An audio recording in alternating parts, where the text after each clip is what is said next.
Good morning, everyone. Happy Thursday. It is Julie here with TipRanks for your pre-market morning update, where we are covering everything you need to know before the market opens. I am here Monday through Friday with videos out before the opening bell, so make sure that you're subscribed to the channel and turn on those notifications so that you can stay up to date with all of our latest videos. And don't forget to check out the TipRanks Twitter, where you can also stay up to date with all the latest market news.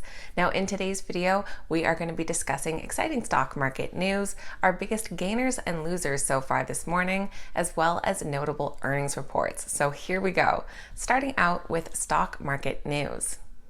U.S. stock futures are once again mixed, as the Dow futures are currently up 0.2%, the S&P 500 are down about 0.3%, and NASDAQ futures down about 1.05%. Yesterday, we heard from the Federal Reserve, who did dial up their economic growth expectations, but signaled there are no expectations for interest rate hikes for the next 2 years. The central bank expects to keep monetary policy loose for as long as it takes to heal the wounded economy. They do see inflation running up above 2% this year, which is an increase from previous predictions of 1.8% in December. In other news, Amazon announced that they are getting into the healthcare business when they announced yesterday that they will be launching their Amazon Care services across all 50 U.S. states this summer. They will be offering access to medical care and advice on a 24/7, 365 basis in all 50 states to both Amazon staff and to employees across the country. They did start this service 18 months ago for their own employees and their families in the Seattle area, but they'll be getting to offer the service starting today to other companies in the state of Washington and eventually expanding across the U.S. Amazon did have a buy rating reiterated just yesterday with an upside potential of nearly 30%. The news of Amazon moving into the healthcare sector seemed to put pressure on other health-related stocks, as Teladoc, CVS, and Walgreens were all trading lower. Real estate investment trust company Host Hotels and Resorts announced the acquisition of the Hyatt Regency in Austin and are paying $161 million for the acquisition. Hyatt will continue operating the Hyatt Regency Austin under a long-term management agreement. Host Hotels and Resorts does come in as a moderate buy, but did have a couple buy ratings reiterated yesterday and today with upwards potential of 3 to 14%. In other acquisition news, we have Black Knight, who announced the acquisition of the cloud-based loan origination system, or LOS, from Next Spring Financial.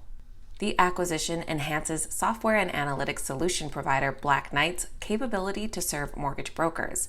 Their CEO said that Black Knight is on a mission to share the advantages of our high-performance software, data, and analytics with mortgage brokers, who represent the fastest-growing origination channel in the industry. The Black Knight stock does come in as a strong buy from analysts with an upwards potential of about 27%. And U.S. regulators are seeking information from Lordstown Motors following a report from short seller Hindenburg Research. One of the claims in the report is that Lordstown Motors had overhyped their orders book. The shares have been on a downward slide since the report came out. And as far as analysts go, we have a mixed bag there with one hold rating, one buy, and one sell. Now, taking a look at this morning's biggest gainers and losers so far. Starting out with our biggest gainer, Upstart. Under the ticker UPST, they're currently up over 45% in the pre-market so far. This is after their fourth quarter posted better than expected results, which we'll get into shortly after this. We also have Bio-High-Tech Global Incorporated under BHTG, who's currently up 42.5%, as well as Seneca Biopharma under SNCA, currently up 27%. Taking a look at our biggest losers, we have Translate Bio under TBIO, who's currently down 27%. Broadway Financial Corp under BYFC, who's currently down 13%. As well as Phase Biopharmaceuticals, who is currently down nearly 14% in the pre-market so far. Now, taking a look at some notable earnings reports. And as I previously mentioned, we're going to talk about Upstart, whose shares skyrocketed after their fourth quarter results exceeded expectations. Upstart Holdings' fourth quarter adjusted earnings of 7 cents per share topped the street estimates of 2 cents per share, but did decline 30% on a year-over-year basis. Their total revenue surged 39% to $86.7 million and surpassed the consensus estimate of $74.06 million. The artificial intelligence lending platform saw a 57% rise in lending volumes, which was the primary driver behind their jump. Analysts currently rate the stock as a moderate buy, although we do have several hold ratings that are at least 2 months old. We do have one upgraded buy rating that came in just today that has an 82% potential upside.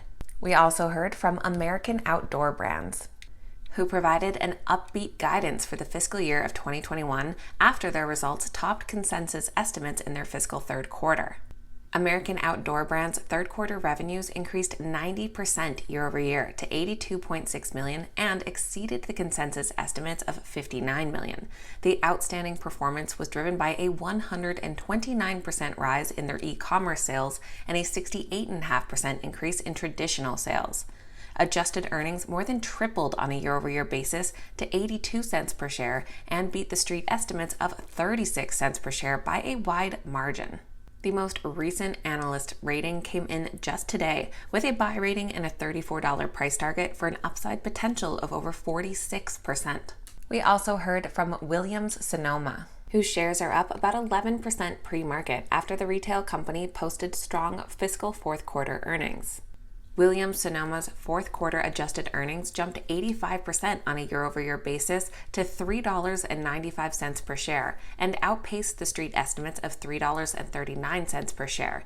Their net revenues increased 27% to $2.3 billion, topping analysts' expectations of $2.17 billion. The stock does come in as a hold from analyst recommendations with 2 buy ratings, 7 holds, and 1 sell.